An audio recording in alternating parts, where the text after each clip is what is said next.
Momento histórico para Venezuela. Ya lo habíamos anticipado, seguramente a través de este espacio de prensa alternativa pudieron ustedes saberlo como primicia de este nuevo momento. El Tribunal Supremo de Justicia de Venezuela ratificó la victoria de Nicolás Maduro. Por supuesto, la victoria de Maduro ha traído consigo una serie de cuestionamientos por parte de la oposición, como se preveía. El presidente en pleno ha puesto la mirada sobre el país caribeño nuevamente. Hay que mencionar también el rol del señor Gabriel Boric, entre otros mandatarios de la región, que pusieron muchas dudas sobre este nuevo momento, ¿no? A ver, ¿en qué fase nos encontramos? Seguramente ustedes tienen muchas dudas al respecto porque evidentemente aquí hay aspectos jurídicos que se tienen que explicar de la A a la Z para que ustedes como público puedan entender de qué se trata este nuevo momento. Y claramente, hoy tenemos un invitado quien nos va a ayudar a entender un poco más de qué estamos hablando. Por supuesto, ustedes lo deben recordar, es el señor Wilmer de Pablos. Normalmente lo tenemos en nuestro espacio en un rol de analista internacional de la geopolítica, como diplomático y comunicador político, y nos ha dado una mirada sobre la realidad de Venezuela. Pero esta vez vamos a profundizar en otra faceta, porque, bueno, seguramente muchos de ustedes no lo saben, pero Wilmer es abogado titulado con honores en distintas áreas del derecho, así en derecho procesal, civil, penal, laboral, administrativo y recursos ante la Corte. Precisamente el recurso contencioso electoral interpuesto por el presidente Maduro, no estos, por cierto, con honores en la Universidad Libre de Colombia. Entonces, es importante que demos todo este contexto para entender la presencia de Wilmer hoy en nuestro programa, porque insisto, esto va más allá del análisis y tiene que ver con algo jurídico, algo puntual. ¿Qué pasó finalmente? ¿De qué se trata este anuncio del Tribunal Supremo de Justicia de Venezuela? ¿Se ratifica la victoria de Maduro?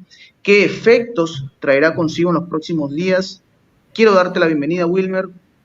Puertas abiertas, como siempre, aquí en Prensa Alternativa. Un placer conversar contigo.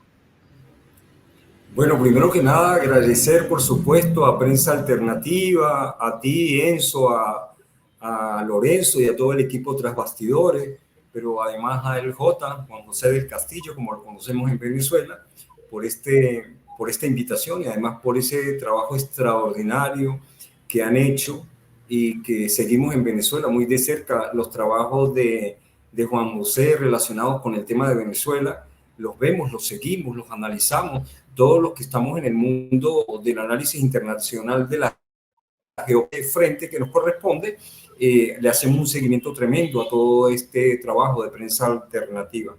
Pero hoy, como tú lo dices, nos ocupa un tema relacionado eminentemente con aspectos jurídicos en virtud de la novísima sentencia dictada el día de ayer por el más alto tribunal de la República Bolivariana de Venezuela, desde la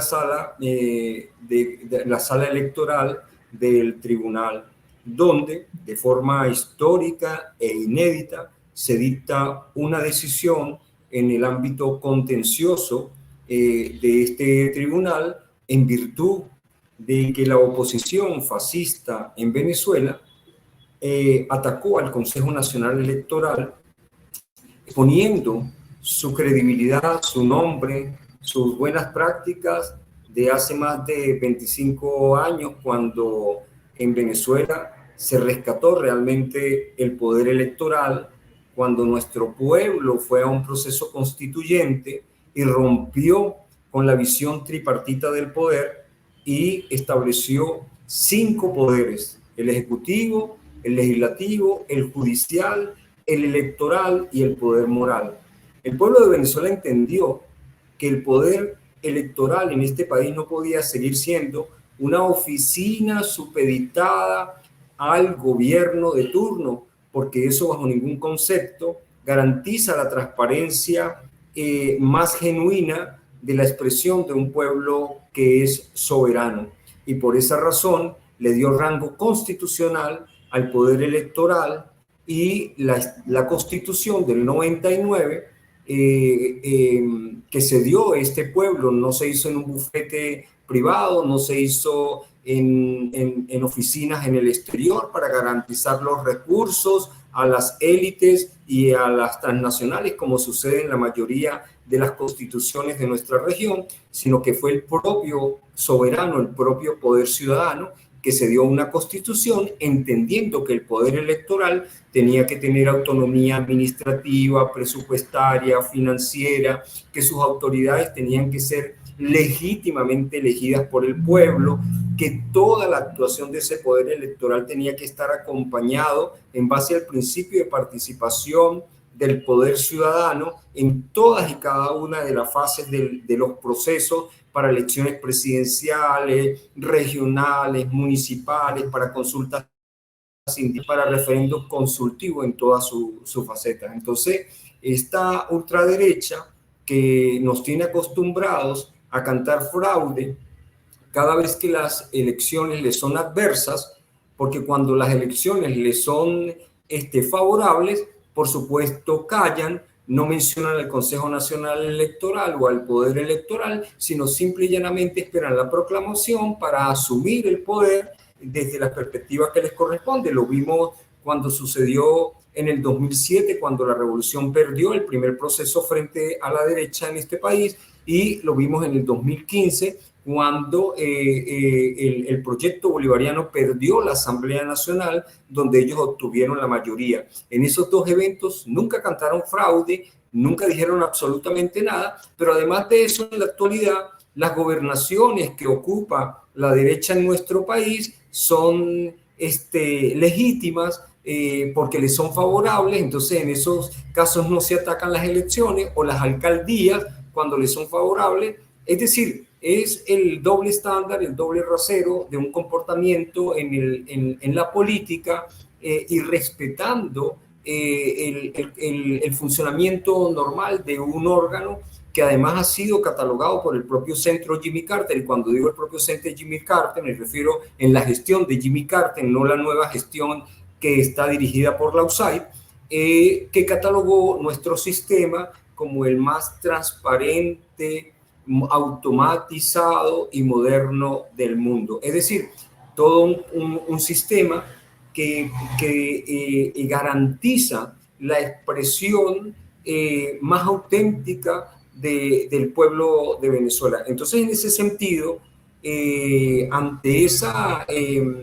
este supuesto fraude electoral en el que se ataca al poder electoral, es decir, al Consejo Nacional Electoral, el presidente Nicolás Maduro, en su condición de ciudadano de la República, desvestido de cualquier privilegio en su condición de presidente, acudió ante el Tribunal Supremo de Justicia, porque quienes cantaron fraude no ejercieron ningún tipo de recurso, ni ordinario ni extraordinario, ante la jurisdicción correspondiente, y él no podía dejar allí la duda ante el pueblo, ante la comunidad internacional, y solicitó que el Tribunal Supremo de Justicia, en sala electoral, como lo ordena nuestra Constitución, se conociera de ese recurso contencioso electoral a los fines de dilucidar la situación que se presentaba, conforme al supuesto fraude que cantaba o que sostenía la derecha, la ultraderecha en este país.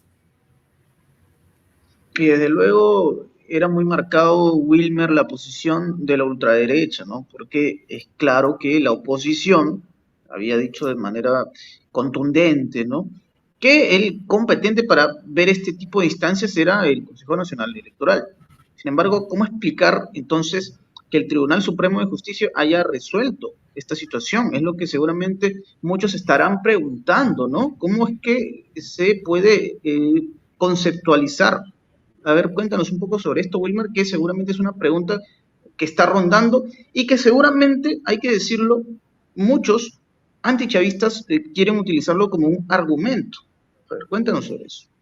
Sí, extraordinario tu planteamiento, porque además ha sido una de los elementos comunicacionalmente utilizados para decir que el Tribunal Supremo de Justicia no era el competente para conocer del recurso contencioso electoral, sino el Consejo Nacional Electoral.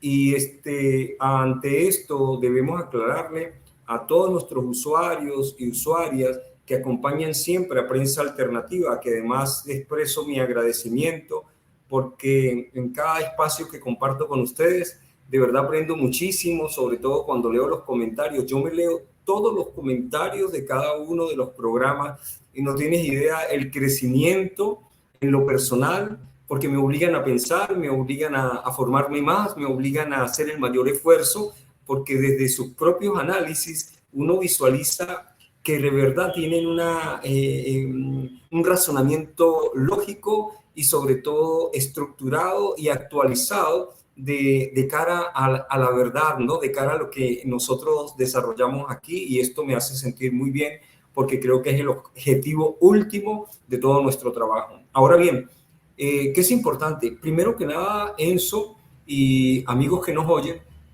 hay que utilizar la lógica y el sentido común.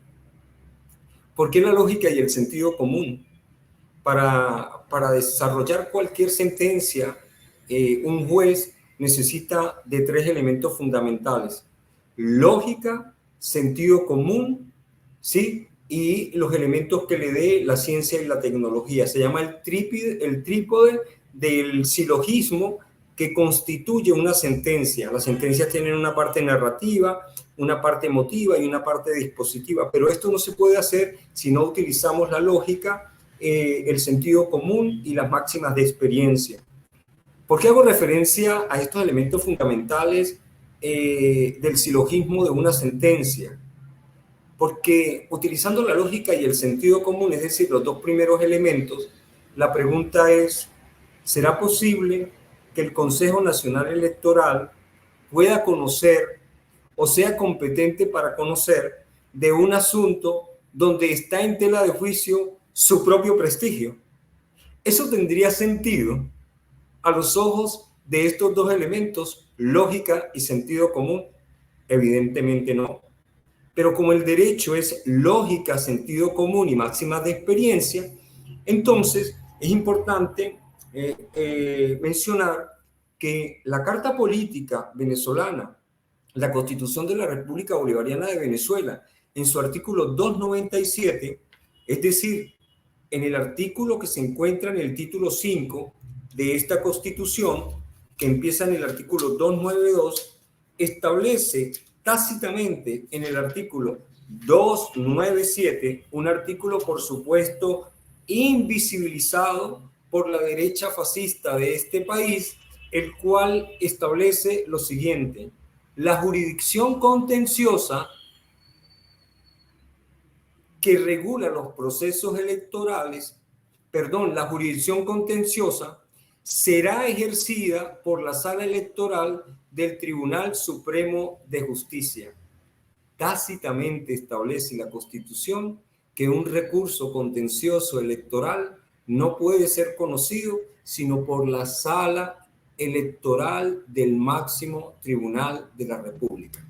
Pero si además de eso nosotros leemos la Ley Orgánica del Tribunal Supremo de Justicia en su artículo 1, numeral 27, este numeral está en perfecta sintonía con el artículo 297 de la Constitución. Es decir, que si nosotros adminculamos la lógica, el sentido común y el derecho constitucional y legal, de inmediato inferimos que el competente para conocer no es otro más que el Tribunal Supremo de Justicia en sala electoral, porque es el máximo organismo jurisdiccional dentro del Tribunal Supremo de Justicia, dentro de la institucionalidad del Estado, dentro de los 5 poderes del Estado, para conocer de ese recurso contencioso electoral que interpuso acertadamente el presidente de la República, que además, como ustedes lo saben, fue corredactor de la Constitución, pero además de eso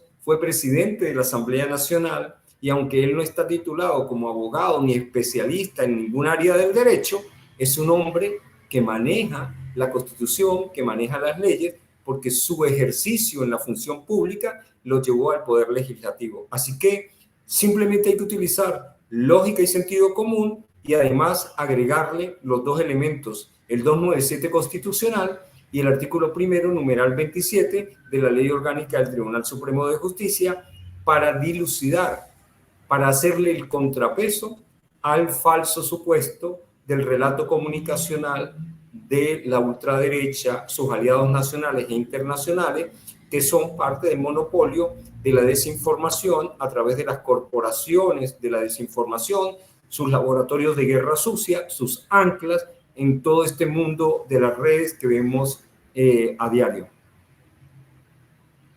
Tú has dicho una palabra muy interesante, Wilmer, que es contrapeso. En teoría, uno entendería, bueno, tenemos al oficialismo, ¿no? La victoria de Nicolás Maduro, que intenta ser refutada por la oposición. Entonces, a ver, ocurre este momento, Wilmer, y hay algo que a mí me hace mucho ruido y que seguramente, insisto, también muchas personas estarán preguntando hasta qué punto esto es gravitante o no, porque es evidente que Edmundo González no se hizo presente, no acudió al Tribunal Supremo de Justicia, se corrió, digamos. Entonces uno se preguntaría, a ver, siendo suspicaz, ¿cómo es que el tribunal puede resolver este asunto, esta controversia, si es que esta persona, el supuesto agraviado, ¿no? Ahí vamos a llamarlo de esta manera, el supuesto agraviado, siempre hablando del supuesto, que es Edmundo González, no acude al Tribunal Supremo de Justicia? A ver, ¿cómo puede explicarse esto jurídicamente? ¿No? Si esta persona no aparece, que es en teoría el que está cuestionando el momento. ¿Cómo podemos explicar esto desde el punto de vista jurídico, Wilmer? Sí, bueno, es un hecho público, notorio y comunicacional, y cuando los hechos son públicos, notorios y comunicacionales, no requieren ser probados en sede judicial. ¿Por qué? Porque es un hecho público, notorio y comunicacional, no requiere controversia o elementos probatorios, porque se sabe, se vio, es del conocimiento público. El ex candidato Edmundo González Urrutia, al igual que el resto de los 9 candidatos, porque eran 10, fue invitado al Tribunal Supremo de Justicia mediante la figura de la citación. Para uno hacerse parte en un proceso, el tribunal que conoce, el director del proceso, el que dirime la causa, debe citarlo a uno conforme las reglas del derecho procesal. Así lo establece la teoría general del proceso, porque además es una garantía del derecho a la defensa, ¿sí? Establecida en casi todas las constituciones del mundo. Cuando el tribunal abre la audiencia pública, porque todas las audiencias fueron públicas, todo el proceso fue público, en base al principio de la inmediación, en base al principio de la comunicación, el único ex candidato que no se hizo presente fue exactamente el candidato Edmundo González Urrutia, que fue el candidato de la ultraderecha que cantó el fraude. Esa primera audiencia era para que el Tribunal Supremo de Justicia en sala electoral se diera a conocer que recibió el recurso contencioso electoral, que analizado el recurso contencioso electoral, es decir, que cumplía con todos los requisitos que establece la ley para los recursos ante la Corte, se abocaba al conocimiento de la causa, es decir, que abría públicamente el proceso. Y como allí están involucradas las partes, porque se supone que hay un agraviado, y en este caso el agraviado se encuentra ausente porque no respondió al mandato de la sala electoral del Tribunal Supremo de Justicia, cometiendo un delito que se llama desacato o rebelión ante el Tribunal Supremo. Por supuesto, la primera pregunta es, ¿cómo es que el agraviado no aprovecha la oportunidad de una audiencia que además es pública, nacional e internacional, para hacerse parte en el proceso? Porque se supone que él es el más interesado en demostrar el supuesto fraude que pone en tela de juicio la actuación del Consejo Nacional Electoral, vale decir, el poder electoral. ¿Cómo se explica esto? Pero además, en esa audiencia, donde el tribunal se aboca al conocimiento de la causa, abre el proceso, notifica a las partes, eso se refiere al agraviado, a los supuestos afectados, al Consejo Nacional Electoral, a los partidos políticos, ¿sí? Recordemos que eran 38 partidos políticos, que eran 10 candidatos, pero que además está el poder electoral, que está representado, por supuesto, por el presidente del Consejo Nacional Electoral, los rectores principales y los suplentes, son aproximadamente 15. ¿Cómo es que el supuesto agraviado, es decir, el que canta fraude, no aparece en la primera audiencia? Pero es que además, como la audiencia es pública y está siendo transmitida en vivo, el propio Tribunal Supremo deja abierta la posibilidad de que se haga parte en los días siguientes para que los días 7, 8 y 9 pueda consignar las pruebas que dice tener en un 30, en un 40, en un 70 y por último dijeron en un 100%, que tenían los resultados de las actas que a ellos, dice la ultraderecha, es decir, Edmundo González Urrutia, la organización Súmate, María Corina Machado, que es parte de todo este fraude, y por supuesto los partidos, los 3 partidos que prestaron su tarjeta para acompañar la postulación de este candidato presidencial. Tampoco se hizo parte en la segunda audiencia, y los partidos que acompañaban a Urrutia con sus tarjetas tampoco consignaron una prueba, una sola prueba de las actas que por supuesto le fueron entregadas en el acto de emisión de las actas que se hace al final del día en el proceso. Se le entregan a los miembros de las mesas, al técnico que opera la maquinaria y a los testigos de cada uno de los partidos que se hacen presentes. Los 3 partidos dijeron no tener un solo documento relacionado con el escrutinio que se hace allí, que además es una de las auditorías en caliente, porque todos tienen que verificar el resultado de esa máquina y compararlo, por supuesto, con el cotejo que se hace de los tickets que arroja la máquina cada vez que tú tocas tu opción. Él te da un tiquecito que es tu voto, tu escrutinio, lo metes en una caja, ese es el físico, y al final del día el mismo sistema hace que todos los testigos firmen sobre la pantalla. Esto es electrónico, es automatizado, es súper moderno, y luego arroja una especie, perdónenme la expresión en el argot popular, es como una cuenta de chorizos, ¿no? Donde el papel que se imprime está repetido porque él va a emitir el número de papeles conforme a los testigos, conforme a los representantes de los partidos que se encuentran allí, y a cada uno se le entrega previa firma que se hizo en la pantalla. Entonces, ¿cómo es posible que los 3 partidos que acompañan a Urrutia digan que no tenían ni siquiera un documento relacionado con las actas? Es realmente una forma de no comprometerse como partido su responsabilidad frente a la mentira del candidato presidencial, que públicamente dijeron primero tener 30, luego 40 y luego el 100%. Ahora, ¿cómo se explica que Urrutia, no siendo parte del proceso, como lo hace ver la canalla mediática, el relato occidental, no habiendo estado allí en su condición de agraviado, haya tenido feliz término el proceso de la sentencia?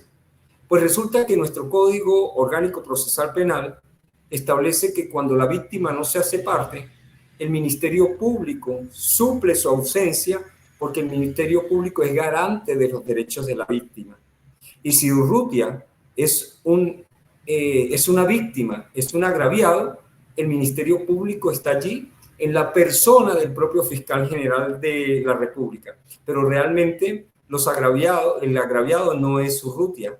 El agraviado es el pueblo de Venezuela, el soberano, a quien se le pretende invisibilizar, ¿sí?, disminuir o tergiversar la decisión que de forma genuina y soberana ha tomado en el momento en que se celebraron las elecciones el 28 de julio. Entonces esto explica por qué la ausencia de él no está la ausencia. Es decir, en lo personal él se abstrajo del proceso, Él espontánea, unilateralmente se abstrae del proceso.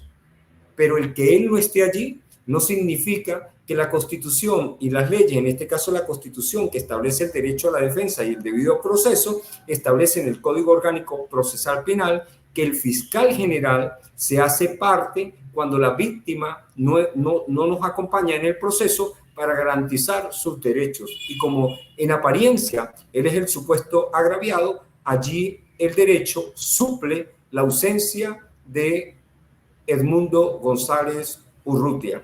Es decir, desde el debido proceso en el Tribunal Supremo, en sala electoral y en todas y cada una de las fases, ha sido garantizado su derecho a la defensa. Así es, porque hay que decirlo, Wilmer, y tú lo debes saber mejor que nadie, que está precisamente viendo estos asuntos, viendo cómo es que la mediática internacional puso especial interés en lo que ocurre en Venezuela, y es evidente.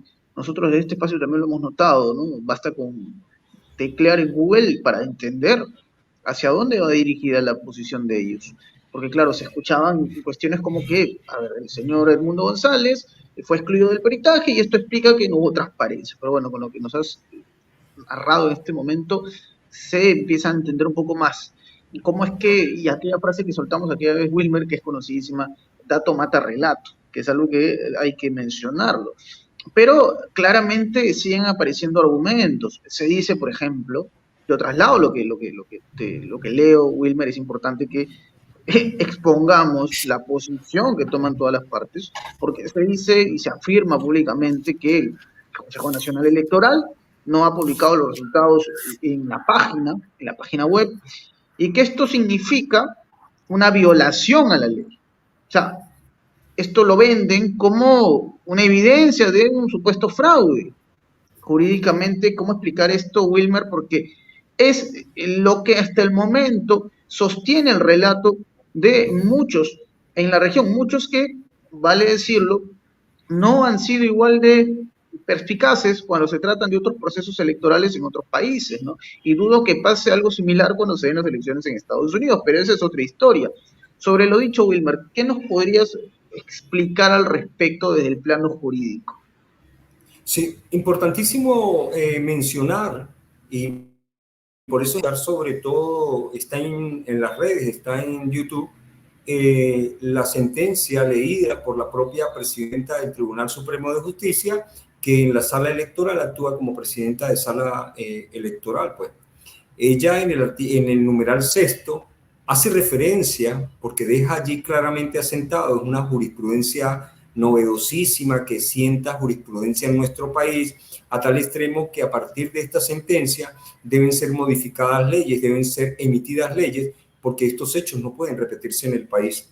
Y porque estas realidades que están muy lejos de nuestra imaginación, están muy cerca de la imaginación de todos estos malvados fascistas, ultraderechistas, que no respetan la Constitución, que no respetan las instituciones, que no respetan las decisiones del soberano, y el Estado está obligado a blindar al pueblo, a las instituciones y la Constitución. En este sentido, es importante destacar que en ese numeral sexto quedó claramente establecido que el sistema automatizado del Consejo Nacional Electoral, que garantiza la expresión genuina y soberana del pueblo de Venezuela, fue atacado de forma inédita como nunca se había hecho en proceso electoral en cualquier país del mundo. Basta oír las declaraciones de la vicepresidenta, la doctora Delcy Rodríguez, que con láminas, que con barras, que con mapas de georreferenciales, muestra que el ataque masivo por minuto superaba los 30 millones de ataques. Es una cosa impresionante que requiere no solamente de grandes recursos, sino de todo un sistema sofisticado, y ya por supuesto es del conocimiento público que Elon Musk, la plataforma X, el TikTok y todos estos mecanismos que maneja Meta y todos ellos se aliaron con la intención de impedir la fase de transmisión del proceso. Es decir, después de sufragar durante el día, después de cerrar las mesas, firmar y emitir el acta, automáticamente el sistema de la periferia, es decir, de todas las regiones, de todos los municipios del país, de las 30.000 mesas que estaban dispuestas a nivel nacional en 15 centros de votación, en 15.000 centros de votación, el sistema automáticamente, utilizando la plataforma telefónica de nuestro país y otra que es también pública, la Digitel, ambas plataformas fueron atacadas de tal forma que no se logró llegar al 100% de la transmisión, como normalmente ocurre en Venezuela, cuando se da prácticamente un boletín, un primer boletín antes de la medianoche, 10, 11 de la noche, donde se dice con el 90 y pico % de los votos y se dice además con la participación tal, los resultados son tales y tales. Bueno, aquí apenas se pudo lograr en el primer boletín dar a conocer que con el 80% de transmisión, imagínate lo que vivieron a partir del cierre de las mesas a las 6 de la tarde y prácticamente a medianoche, es decir, 6, 5 horas después, lograr el 80%, el parto que tuvo que haber vivido todos los técnicos y especialistas en el área informática, porque estaban en ese momento enfrentando una guerra cibernética jamás imaginada.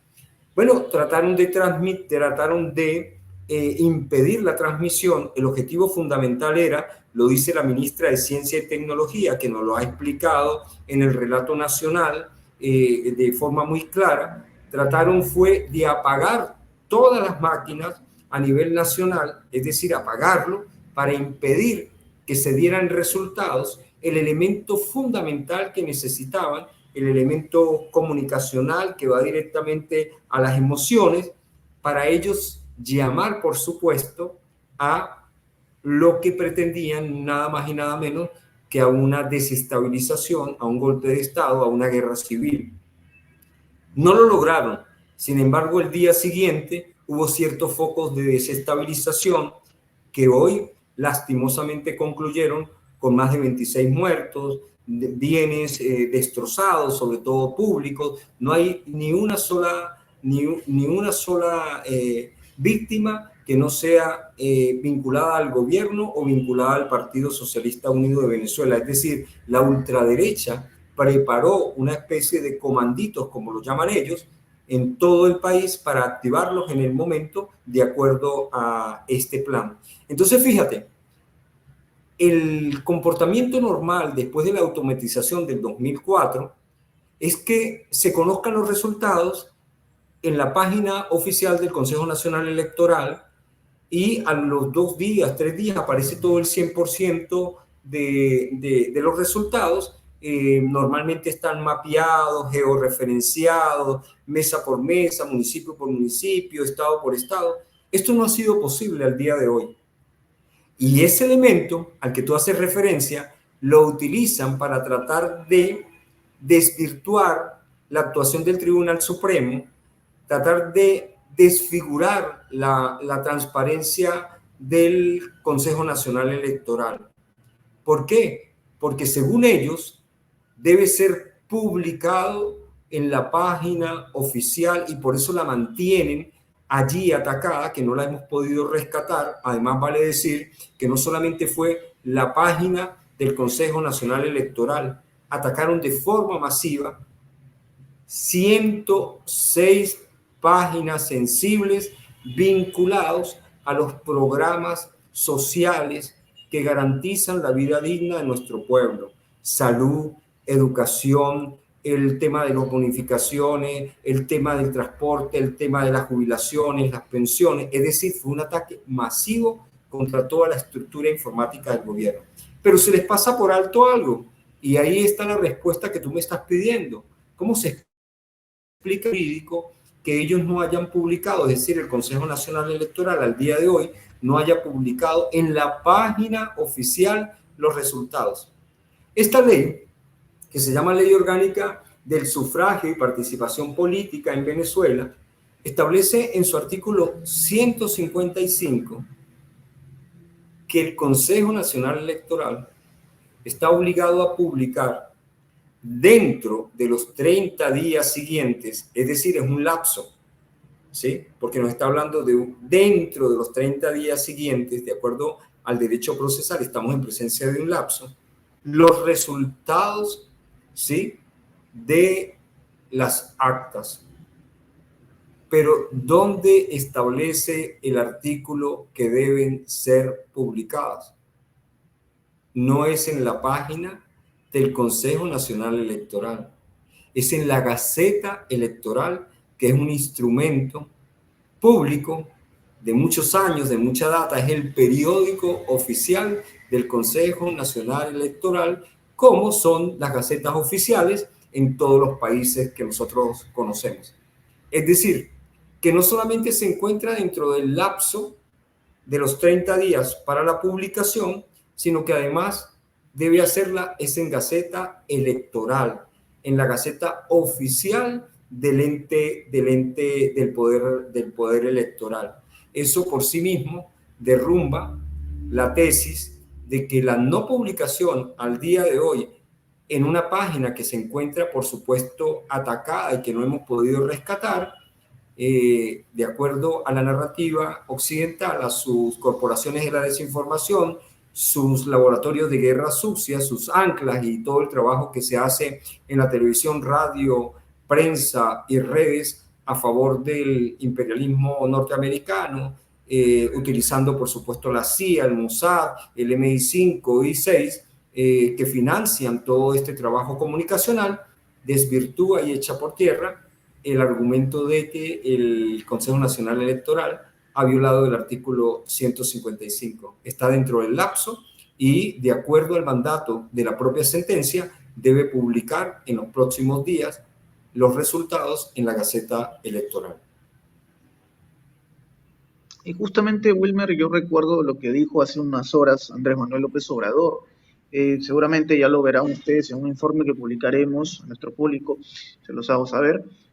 Y AMLO dice claramente, ¿no? Él dice, bueno, nosotros reconocemos que hay un proceso interno que corresponde a Venezuela dilucidar, y habla de un reconocimiento de la victoria de Nicolás Maduro una vez que se haga efecto lo que tú mencionas, esta publicación, y que desde luego no hace más que tirarse abajo ese relato por parte, y lo mencionaba como el caso de Gabriel Boric, quien habla de un fraude que se consuma en todas las esferas habidas y por haber. Entonces es importante lo que mencionas, Wilmer, porque sí, seguramente en los próximos días esto se terminará estableciendo, se terminará de concretar, y con todo esto, si es que el relato persiste, bueno, claramente se va a evidenciar que hay un sesgo de quienes desconocen este resultado, este triunfo. Pero bueno, entonces, basándonos en lo que has dicho, Wilmer, me gustaría que abordemos también este punto ya casi para cerrar este diálogo que ha estado tan enriquecedor como siempre, porque hablas tú de los próximos días. Entonces, yo me pregunto qué viene ahora a partir de que se dictaminó este presente. O sea, ¿qué es lo que va a pasar a continuación? ¿Qué es lo que le espera a Venezuela, ¿no? Con esta histórica sentencia, ¿qué es lo que ocurriría desde el plano jurídico y qué hay más allá de eso, Wilmer? ¿Qué nos podrías decir al respecto?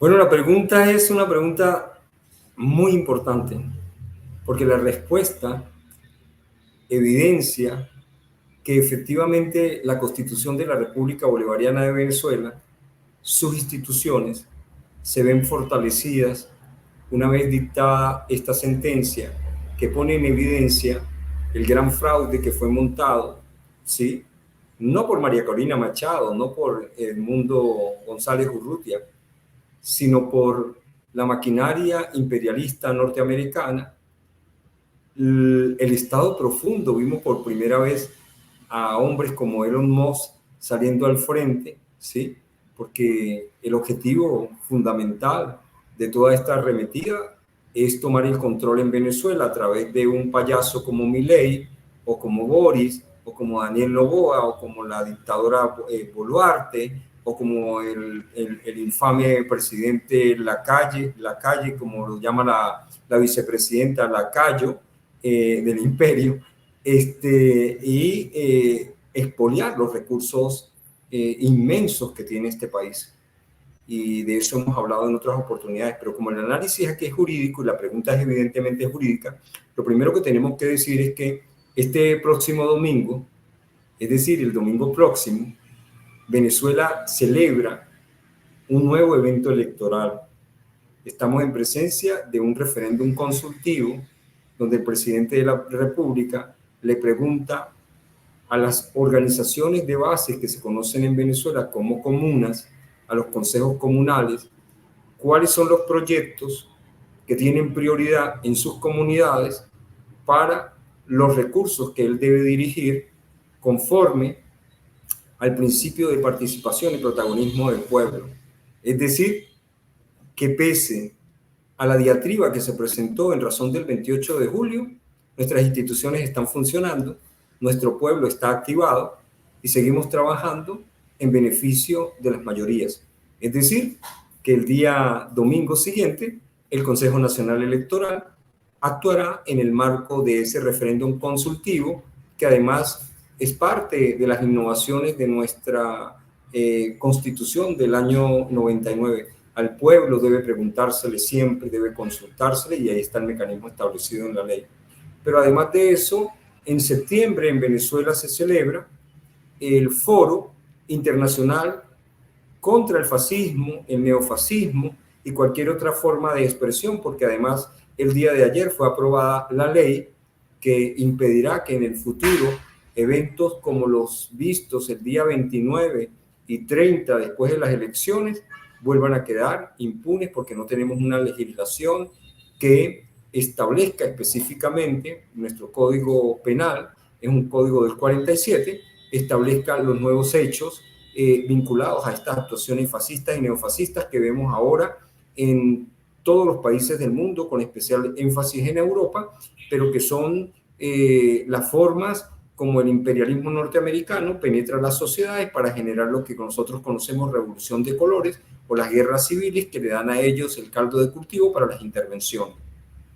Pero es que además de esto, en septiembre viene octubre, y entre el 24 y 25 de octubre Venezuela está invitada, porque esperamos que en ese encuentro en Rusia, Venezuela pase a ser parte del BRICS, lo que significa la entrada o la membresía como miembro pleno del BRICS, lo que le da un giro totalmente a Venezuela en el marco de un bloque en el nuevo mundo multipolar y pluricéntrico, y todo esto va a ocurrir antes de las elecciones del 5 de noviembre. Eso tiene una lectura desde el punto de vista geopolítico.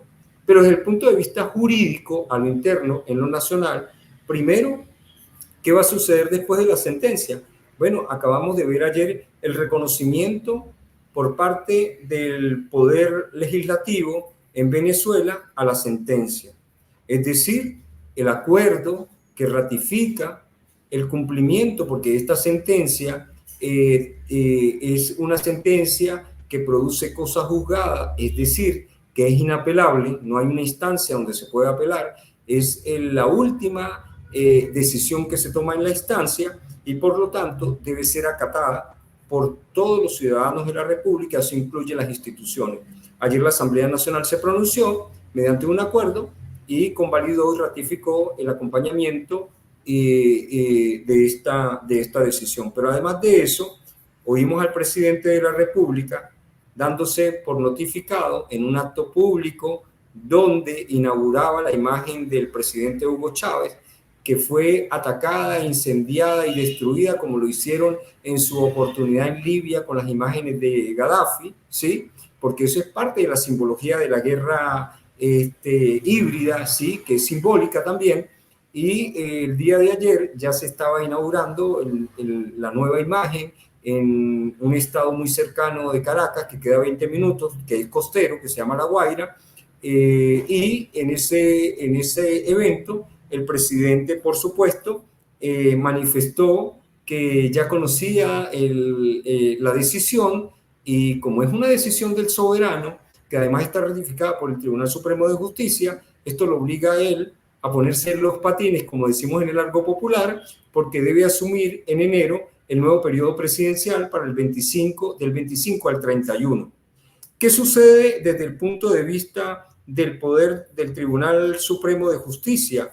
Bueno, el Tribunal Supremo de Justicia debe estar a la expectativa de cualquier intento de la ultraderecha que es fascista, que no respeta las instituciones, que desconoce la Constitución. Pero estamos acostumbrados a ver, por ejemplo, que frente a una decisión como esta, pretendan interponer un recurso, recusar a los jueces. O sea, eso es parte de la realidad. Lo vimos en México, lo vimos en Brasil, lo hemos visto en varios países, como las decisiones que emanan del Tribunal Supremo, cuando las decisiones no les son favorables en los procesos electorales, buscan unas vías que son subterfugios, unas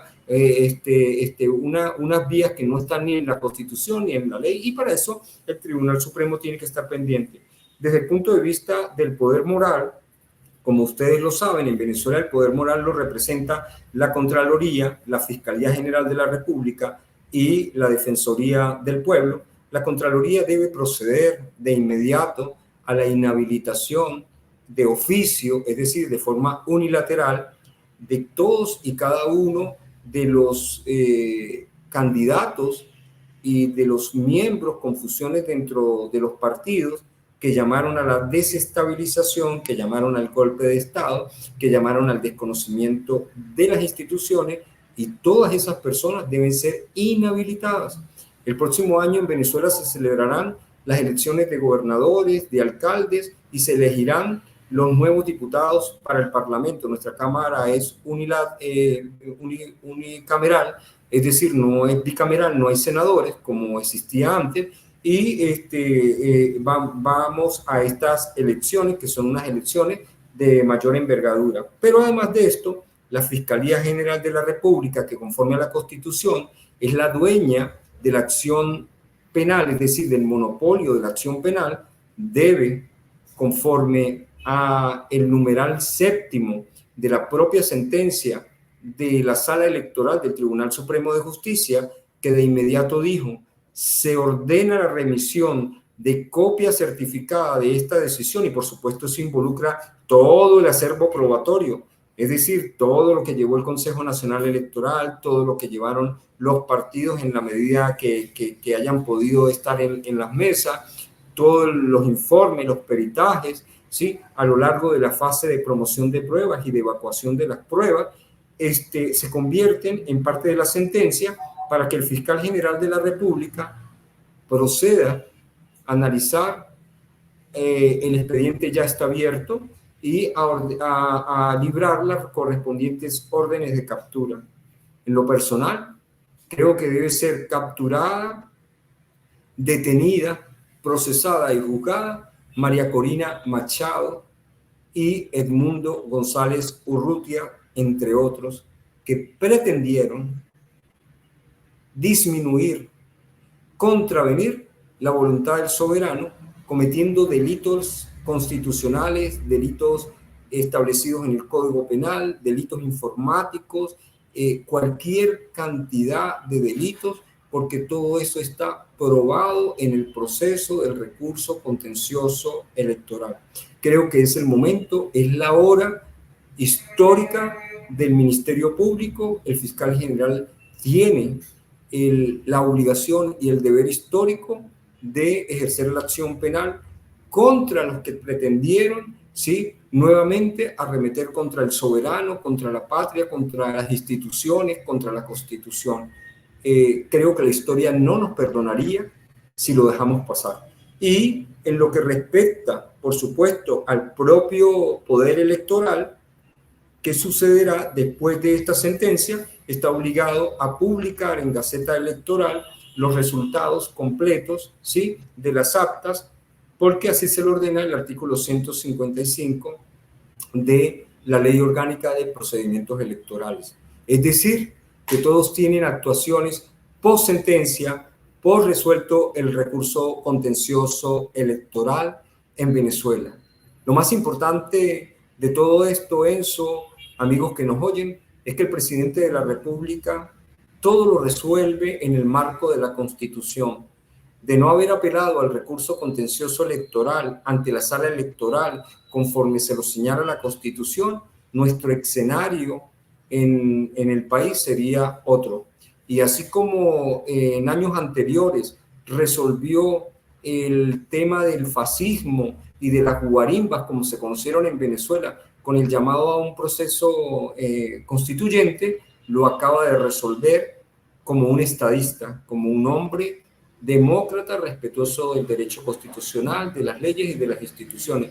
Así que creo que ahí está la respuesta de qué viene después de todo esto. Yo haría énfasis en la acción penal, que es autónoma, independiente y que debe ser ejercida con todo el peso de la ley contra todos estos actores fascistas y neofascistas que actuaron violando la Constitución, las instituciones e irrespetando y pretendiendo vulnerar la decisión del soberano. Se les olvidó que este pueblo decidió ser libre, independiente y soberano conforme a su propia historia y que más nunca será colonia y neocolonia de imperio alguno. Y finalmente se trata de justicia, hay que decirlo. O sea, no tiene que ver acá con, no es que yo tenga algo personal con la señora María Corina Machado, pero si es que se demuestra que efectivamente hay delito detrás de todo lo que se observó en el plano electoral, vaya que tendrá que rendir cuentas, ¿ah? Y lo decimos, insisto, basándonos en la justicia. Justicia no es venganza, es justicia. Hacemos énfasis en ese punto. Wilmar, yo te agradezco por habernos explicado con detenimiento la situación que se vive en Venezuela, porque sabemos que no es sencillo. Entendemos que hay muchos intereses externos sobre lo que puede ocurrir. Lo que sí nos transmite, al menos nos permite ablandar ese relato que uno encuentra y que, insisto, es lastimosamente difundido en vocería de personajes que en teoría lideran en la región, como es Gabriel Boric, ¿no? Yo hago mucho énfasis en él porque fue uno de los primeros en salir con la pierna en alto tras este anuncio, esta sentencia del Tribunal Supremo de Justicia venezolano. Entonces, es importante también entender ese punto, creo yo, ¿no? Lo importante que es explicar con detenimiento al público que, como este programa, obviamente, Prensa Alternativa, entiendo, llegan miles de personas al público, les sugiero, si es que algunos recién se están sumando en este momento a la transmisión, vayan desde el inicio porque la exposición en verdad es notable y permitirá entender muchas cosas que pueden parecer desde el lado técnico complejas para comprender, pero gracias a la exposición de Wilmer podemos dilucidar algunas cuestiones. Wilmer, por favor, cuéntame. Es importante, Enzo, porque tú lo mencionaste, el tema de Boris, pues por supuesto, tú sabes que lastimosamente el sur de América, hoy los gobiernos que se encuentran de turno, la mayoría están al servicio del imperio norteamericano, ¿sí? Del trumpismo, y responden a todo el ataque contra Venezuela, y en este momento el rol más fuerte lo tiene Boris, ¿no? Que apenas el presidente estornuda o en Venezuela a alguien le da hipo y él de inmediato se pronuncia. Lastimosamente, este joven que traicionó la militancia de la izquierda en Chile y que es un servil actor al servicio del sistema anglosajón, vergonzosamente le corresponde este papel histórico. Pero es importante señalar que el presidente de México, el presidente Andrés Manuel López Obrador, que además lo caracteriza la sobriedad, la cautela, el respeto, sobre todo el respeto a la soberanía, se pronunció y dijo: esperemos la decisión del Tribunal Supremo, es decir, desde la forma más objetiva, serena, como lo hace un estadista, no se fue de bruces. Sin embargo, nosotros hemos visto lastimosamente las posiciones de Lula y de Petro, ¿sí? Que además fueron reveladas en un análisis que nosotros hicimos desde la visión geopolítica, que había un plan diseñado en Estados Unidos donde Colombia y Brasil tendrían un rol de cara a las elecciones. Y bueno, lastimosamente, así ha sido. Y cuando escuchamos la propuesta de ambos, de Amorín haciendo referencia a una segunda vuelta, lo que es importante resaltar que nuestra Constitución nos dio los poderes, nos dio nuestro sistema de gobierno y nos dio nuestra propia forma de elección. Y en Venezuela no existe la segunda vuelta que hemos visto en Argentina, que hemos visto en Ecuador y que caracteriza normalmente a los sistemas parlamentarios. Eso no existe en Venezuela. Y además de eso, Petro nos habla de un gobierno de coalición. O sea, ambos hacen una propuesta y esta de Petro tampoco está prevista en el marco de nuestra Constitución, porque además sería un contrasentido que el presidente del Consejo Nacional Electoral haya dado un primer boletín con el 80% de la transmisión de los resultados, que se logró tarde, pero se logró, con el 59, casi 60% de participación, donde el resultado irreversible pone a la cabeza al presidente Nicolás Maduro como el ganador de las elecciones, que además se complementa con el segundo boletín cuando se dio y se evidencia que el presidente Maduro obtuvo 6.408.484 votos, que distan de más de 1 millón de su opositor más cercano.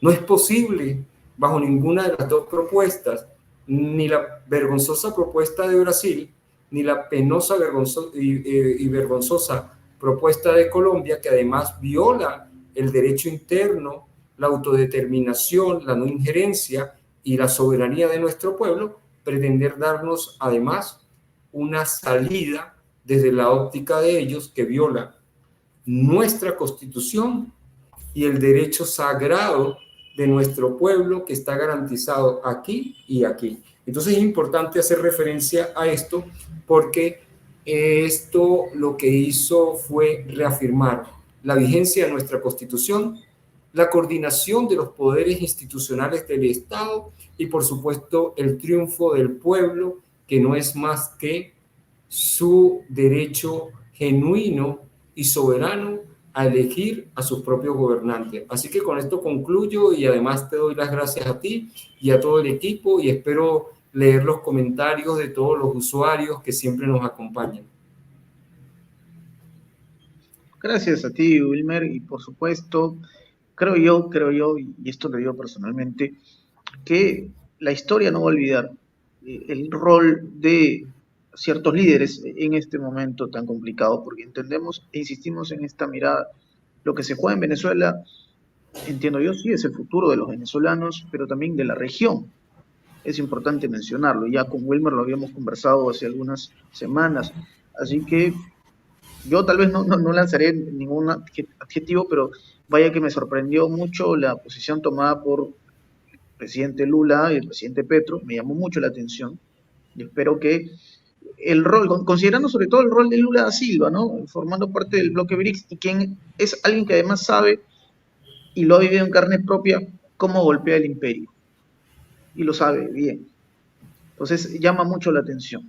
No sé si esto tenga que ver con algún tipo de temor, en fin, no sé. El punto es que sabemos lo que pasó, la posición que tomó cada líder y la historia juzgará.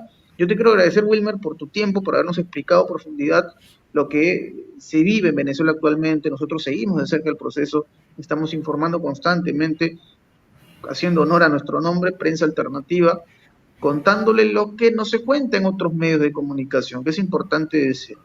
Lo que usted verá seguramente en Infobae sazonado con sus propias ideas y percepciones, bueno, nosotros tratamos de explicarle con detalles más allá del tema ideológico, si se quiere, con argumentos, como lo ha hecho el señor Wilmer de Pablos, desde un plano jurídico, que creo yo es algo que no se han atrevido a hacer desde el otro lado. Así que No tengo más que agregar. Wilmer, te agradezco nuevamente. Querido público de Prensa Alternativa, los invito a suscribirse, es totalmente gratis. Denle me gusta, comente y comparta, que eso ayudaría a que el video llegue a mucha mayor audiencia. Mi nombre es Enzo Anchante. Nos estamos reencontrando en una próxima oportunidad. Hasta la vista.